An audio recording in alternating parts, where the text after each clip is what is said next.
Hello guys, ito na pala yung mga naayos na basahan yan. Pagkatapos yung maayos na tag 30 piraso, tatalian. Pagkatapos ilagay sa sako para ma-deliver sa Taytay. Yan guys, mga naayos na basahan. Bali tatahiin na lang yan.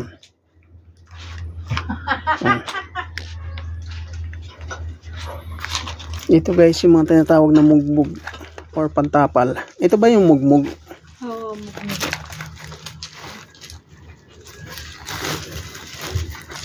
Ito guys yung mga tinatawag na mugbog.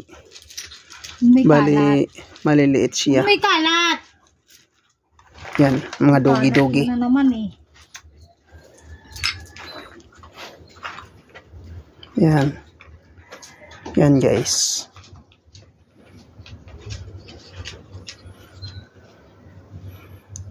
Yun yung dala namin kahapon galing sa Taytay. Bali, marami ang kahapon. Punong-puno yung plastic na yan. Ngayon, nabawasan na.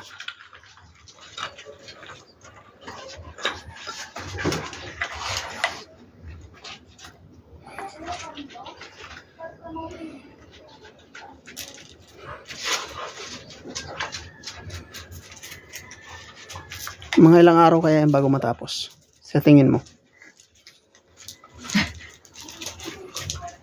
Abutin may mga 3 araw. Hindi pa. Tapos na to.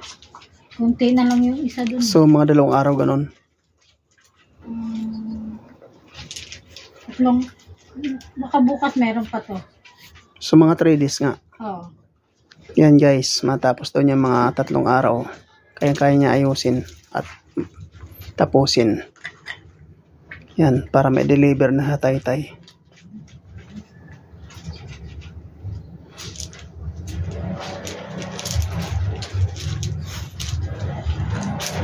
Ito 30 pieces na yan siya.